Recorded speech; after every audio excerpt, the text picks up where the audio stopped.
Thank you for coming to this talk, stroke exploration of what I've titled Power, Identity and Dharma.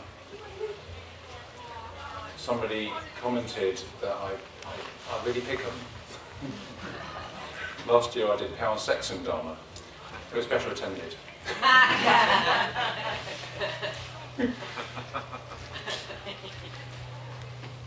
And this, I think, is in the going deeper category. So, whether you intended it or not, you're here for the people who have got some experience of practice and teaching.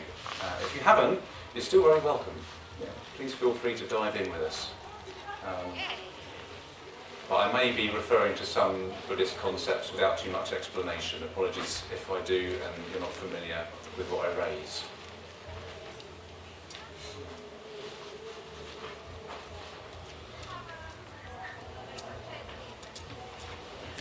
So from the outset, I'm going to be exploring with you concepts around power, privilege, identity, whiteness, maleness, some things I might be qualified to speak about, and some other things I'm not so qualified to speak about, but we'll have a stab at. And I want you to know that this isn't this isn't a talk to try and indoctrinate you into cultural Marxism or a woke agenda. Right? This is not why I'm here, sorry. I am here in the service of a culture of awakening. That's why I'm here. Okay? And if you want to write it off as cultural Marxism or a woke agenda, then you can write up your newspaper article and submit it later.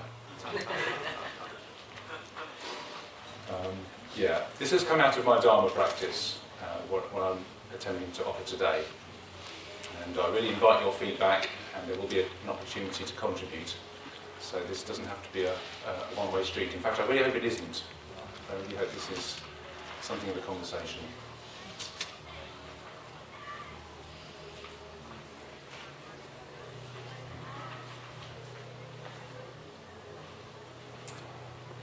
So what I have found really nourishing and insightful and alive in my Dharma practice has been exploring the particularities of my identity in relationship to other identities. When I fill in a diversity and inclusion form or one of these, or a census form, or one of these forms that asks me to tick boxes to say what I am or who I am, I tick certain boxes and I don't tick certain other boxes. And I guess that's like that for you too. So I tend to tick white British, male. If I'm really pushed, I'll tick heterosexual, but I'm not entirely comfortable about that one. I'm in a monogamous heterosexual relationship and I have children. So, as a Buddhist, I don't really want to identify with any of those things, actually. My practice is to not really overly identify with any particular label. That's kind of how I'd like to practice. And I recognise I live in a society where these different labels have power.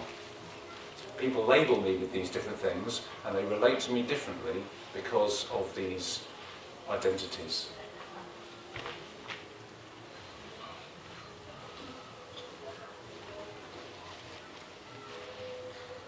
Now, this might be seen as political, exploring identity, challenging power structures that are based on identity.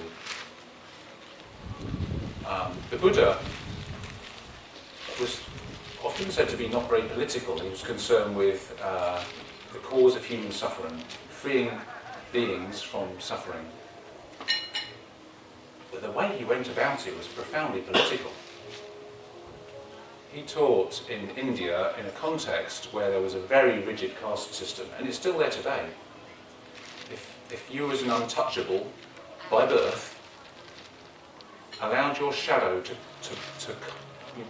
cast across somebody who's in the Brahma caste, that was a great offence.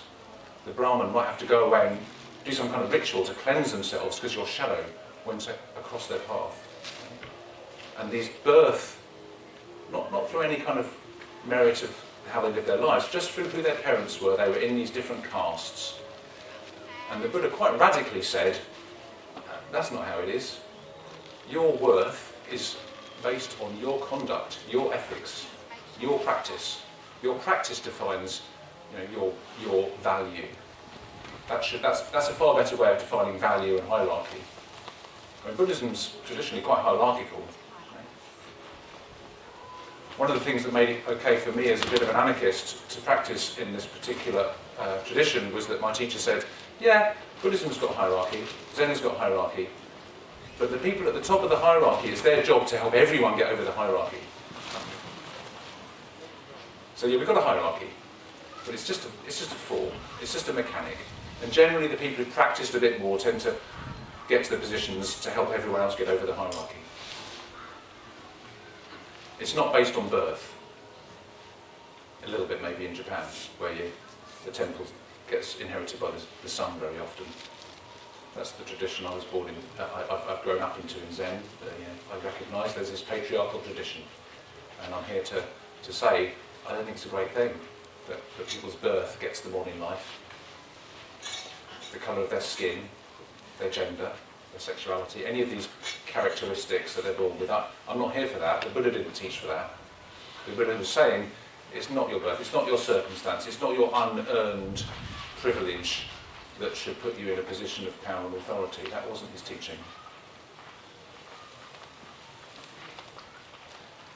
But there have been political and economic systems that have been set up consciously and intentionally to disprivilege certain kinds of people.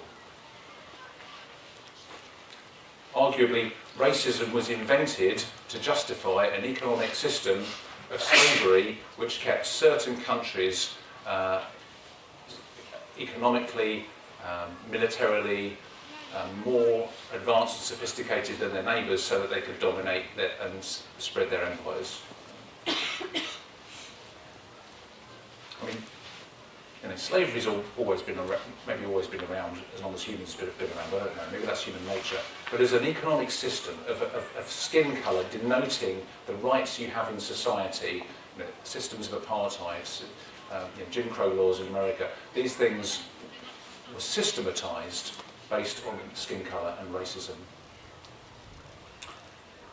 And whilst in most civilised countries the laws that keep these things in place have been taken away, the cultures, the ideas, the memes, the prejudices that kept them in place are still very much with us. And if you look at the statistics of who are in power, who are in positions of authority, who are the CEOs of the top 100 FTSE 100 index companies, it's pretty much all white men.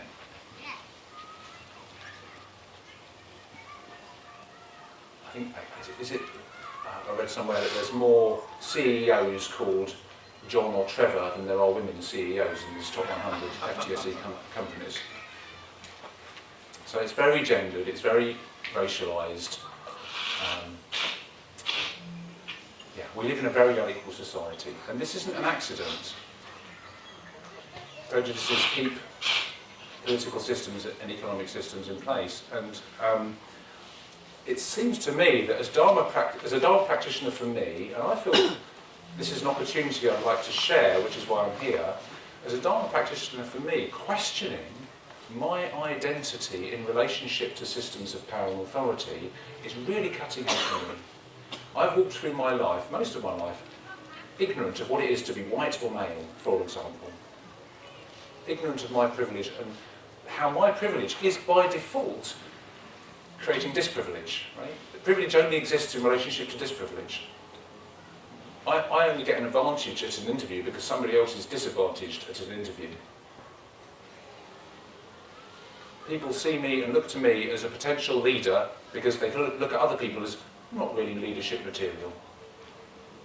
And if I'm not conscious about that, I perpetuate the problem as a white man.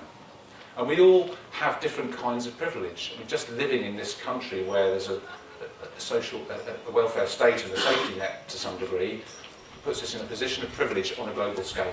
The fact that we're at this festival puts all of us in some kind of position of privilege that's probably somewhat because of our birth, where we were, who our parents were, causes and conditions that weren't due to merit earned through practice.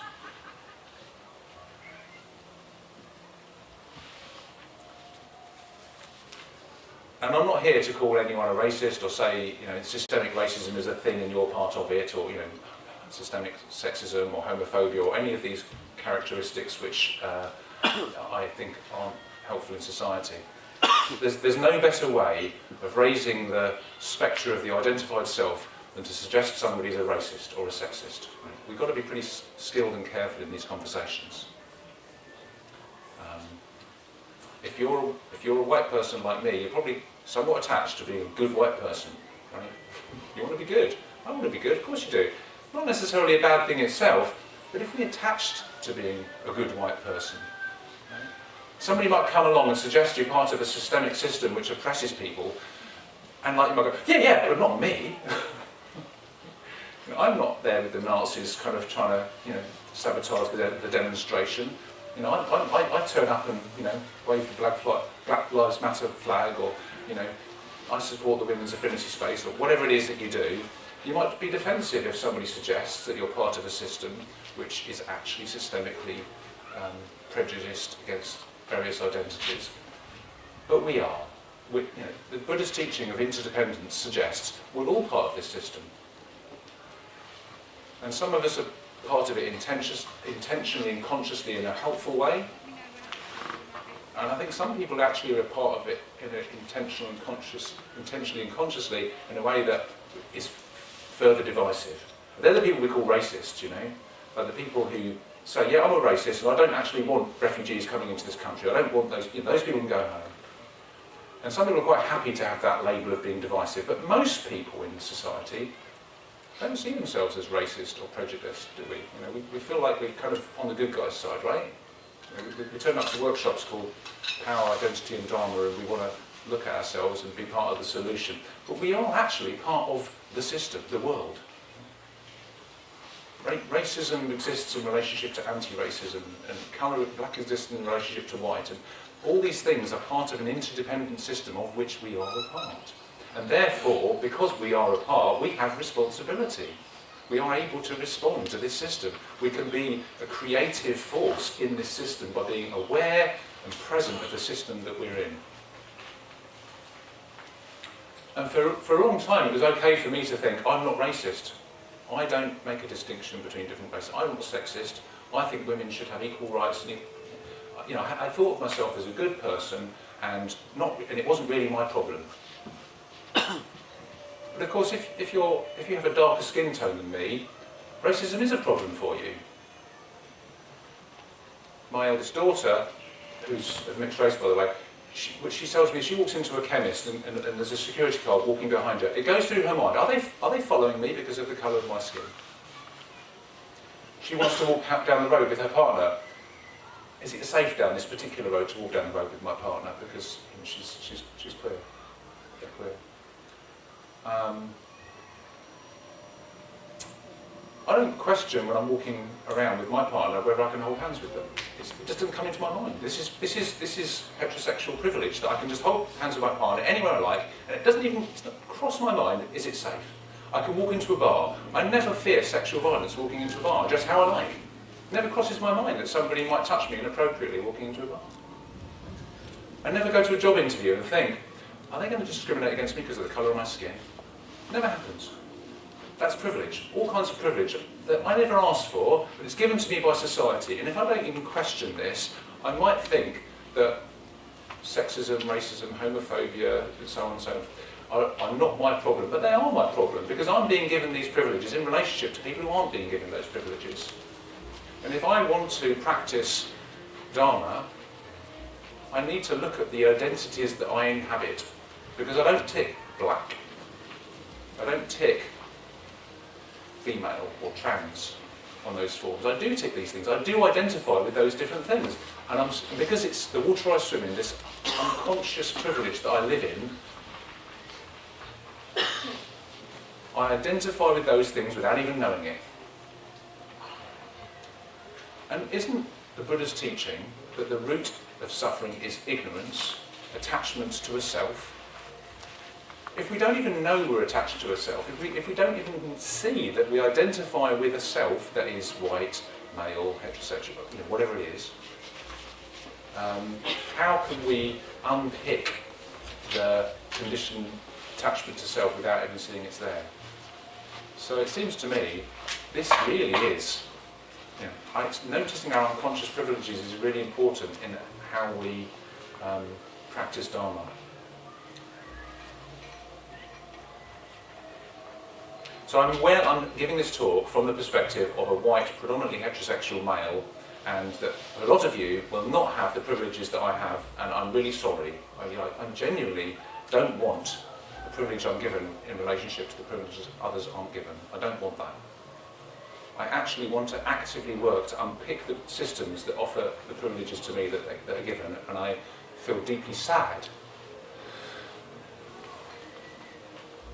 I feel sad that people, through nothing they've ever done, are discriminated against and have less advantages and options in society.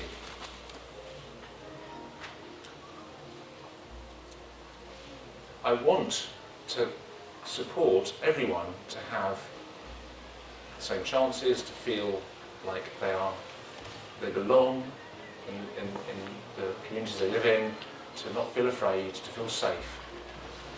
I'd love a world where we didn't need to have affinity spaces, because everybody was completely accepting of each other, but we don't live in that world. People are discriminated against. People don't want to have to explain themselves. They don't have to say where they come from.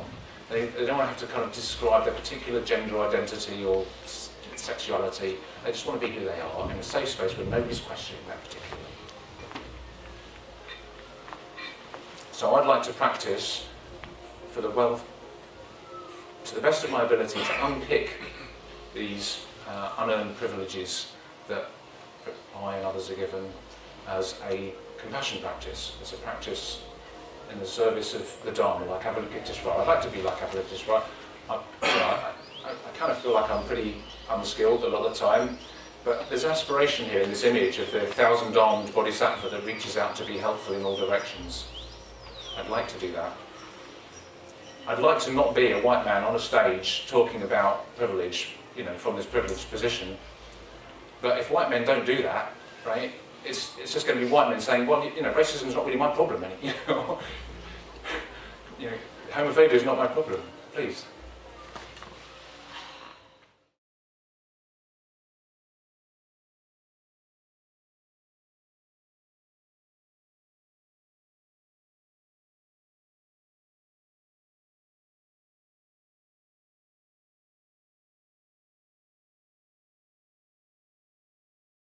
So there's this concept in Buddhism, which Trungpa wrote about, problematic character himself maybe, called the spiritual bypass, where spirituality is used as a way of avoiding real issues that relate to the causes and conditions of suffering.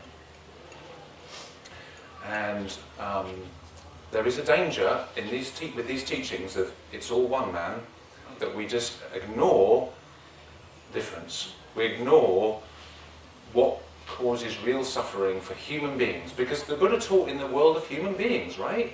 He wasn't teaching to enlightened beings, he was teaching to human beings, and human beings are different and they suffer. We suffer.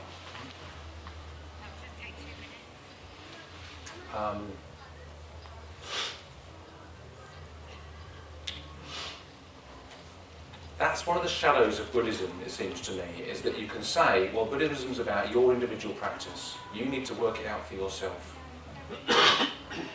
There's a lovely teaching in the Plum Village tradition, Thich Nhat Hanh tradition, which I've really taken to heart, which is, it's our practice not to water the seeds of others' suffering. We've all got seeds of suffering, and they're unique to each of us. If you want to water the seeds of my suffering, right, talk to my children, they'll give you some tips. One of them's here. Okay. I've got them. And we all have unique seeds of suffering that can be watered, right? And sometimes they're related to our identities.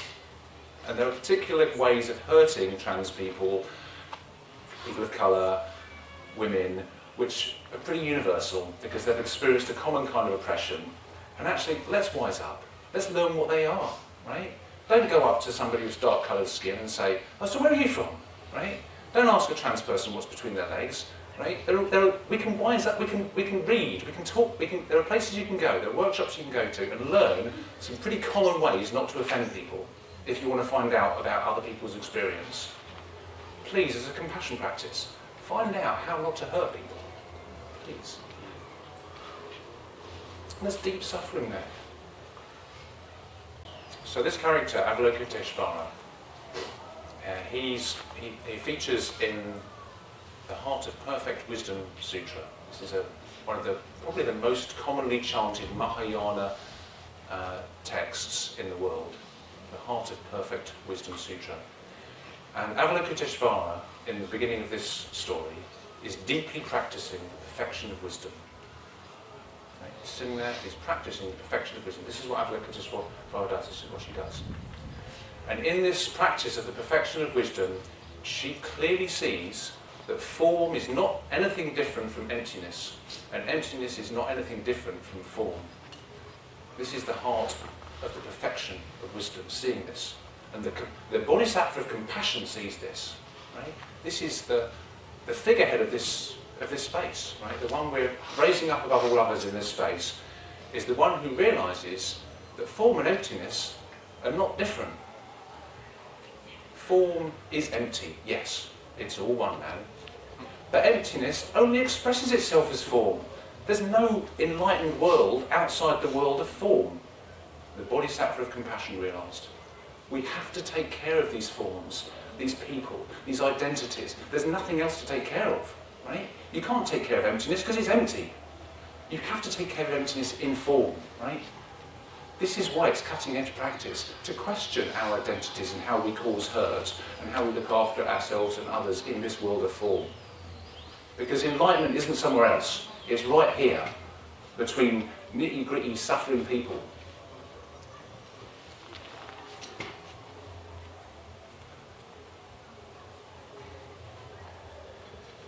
So we can learn about how we might enact microaggressions, little ways of cutting people down without meaning to, speaking over. When it took me a long time to even learn that I just spoke over women in conversations, just unconsciously, because I'm an entitled man, that's what men do, right? I learned that through being raised as a boy. And I still do it. It's painful, but I still see myself doing it, and I don't want to. And I invite people to call me out on it when I do it, because I don't want to do those little microaggressions that invalidate women or other genders.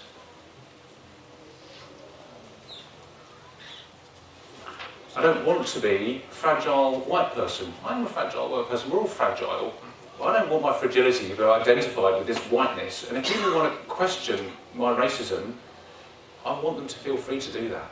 Because if they don't question me in my identity, how am I ever going to help myself to stop causing the harm that I'm committed to stopping? So that I can be a bit more like our friend here, like a Dishvara, because that's what I want to be like. I want to be harmless, I want to be helpful, and I cause a lot of harm in this life because I can't not. Because I'm a conditioned being, like all of us are. I'm doing my best.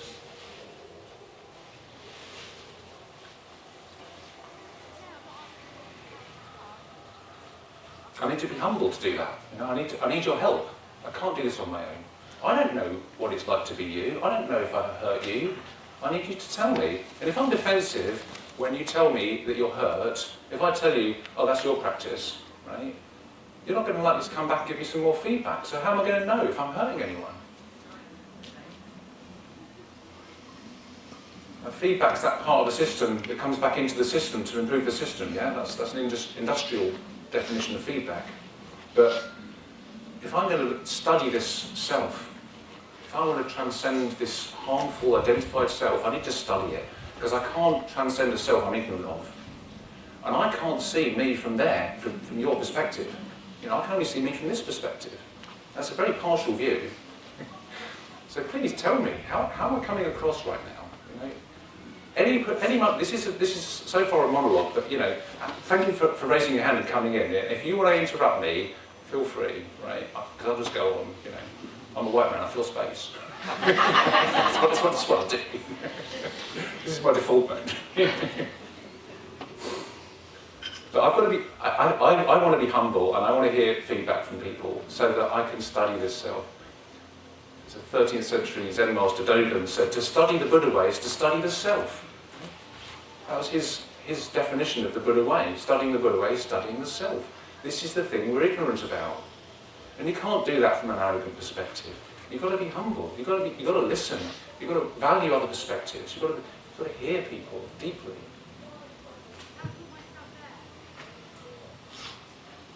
And we've got to be mindful. Right? We've got to notice those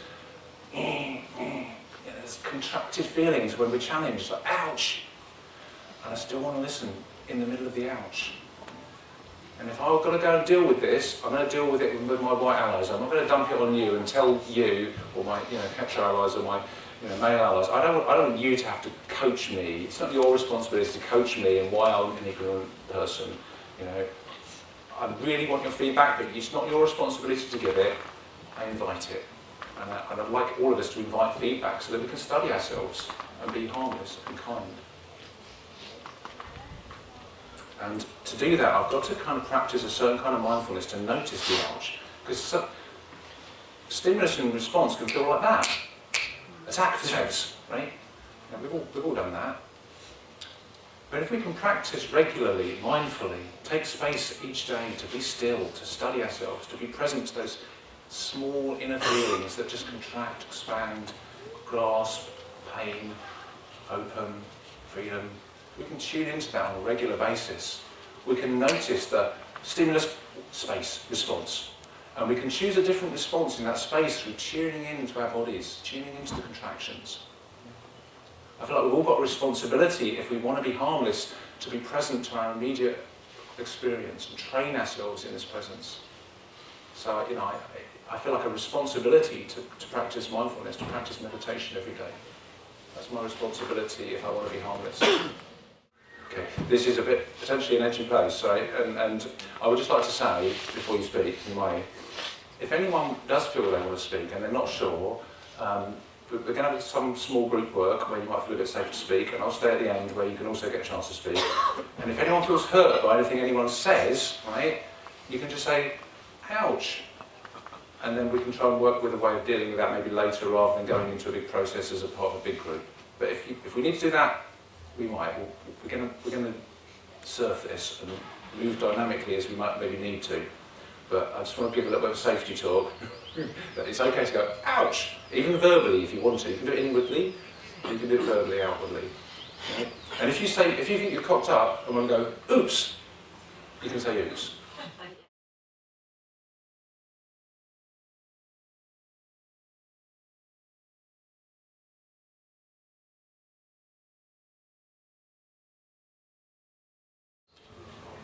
Thank you so much. Yeah, I'm sorry for that feeling of disconnect,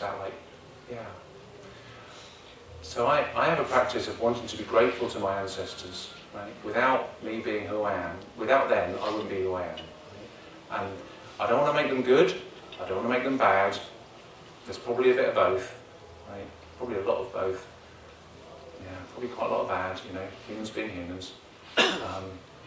But for me, the connection that is here, this like warm-hearted, wholesome practice is what's real. That's what's true.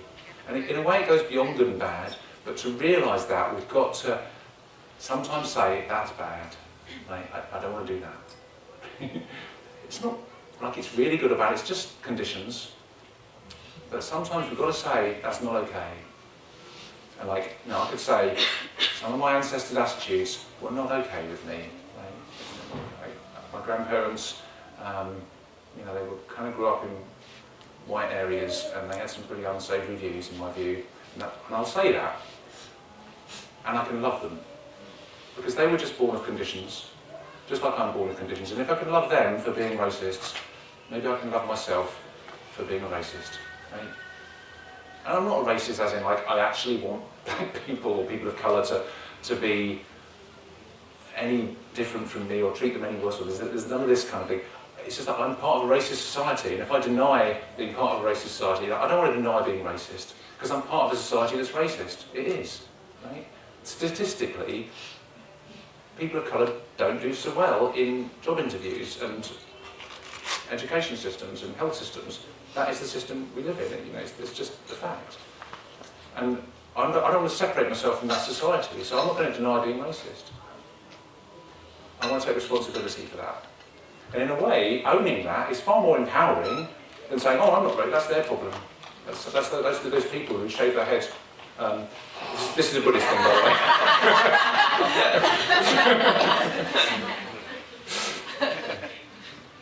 Yeah. So, yeah, I want to welcome the ancestors and work with that feeling of disconnection, because we are connected, right? That's our edge of practice where we feel disconnected. So there's two people who want to speak, and come to you.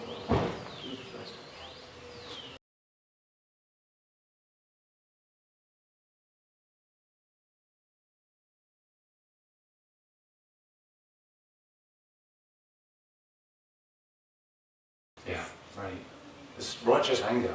Well, actually, if that's what's there, that's what's there, right? Righteous anger is a real thing, and actually, maybe it's an appropriate response. If we feel like that's so wrong, right? There's a lot of righteous anger in this world right now, and there's a lot of reason for that, right? My practice is to take that righteous anger and do something like put my name up for a ridiculously scary talk at Buddhafield, or or sit in meditation, or But what I don't want to do is start beating up the Israeli authorities and slandering people and making, and being horrible and dehumanising and othering the people who are part of the system that I'm a part of, right? There's all sorts of things that are going on around the world. I can feel righteously angry about it, but my practice is to not other those people who I'm righteously angry with. I want to embrace the righteous anger along with the people I'm righteously angry with, so I don't harm them, because they're doing that because they're so harmed, right? They're not well, and I'm not well when I want to harm them. So my practice is arms open wide, right? This is the theme to this festival. Arms open wide, and that includes Netanyahu, right? It includes Donald Trump, and it's hard.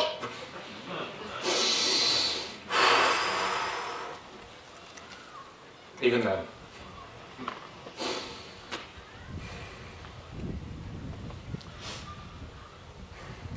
I feel righteously angry sometimes, but I want that to be I want that to be love. I want that righteous anger to be loving.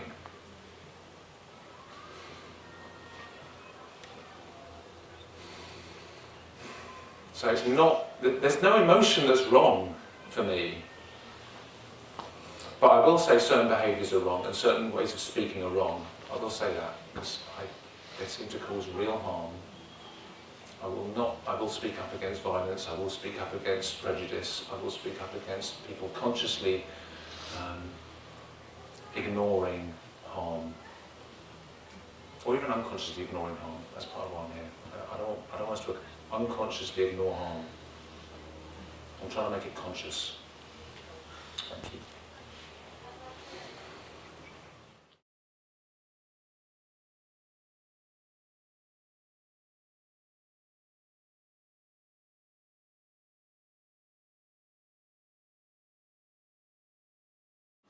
It's challenging, both and, right?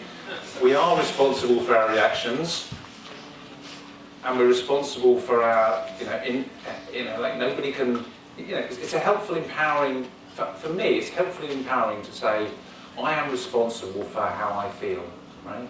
It's empowering for me. If I say, you're responsible for how you feel, that could be a violence. I'm very careful about that. So I think if you're a parent, you can sometimes tune into the right moment. I really do. To help the other person see that it's empowering to say, I'm responsible, I'm empowered here, right? But it's so tricky to say you're responsible for your feelings. That can be violence, right? I'm not responsible for how I made you feel there. That's your fault. That could be. So there is a both and here, and but for my practice, I want to avoid pointing the finger as much as possible, unless I can be so skilled and pick such the right time.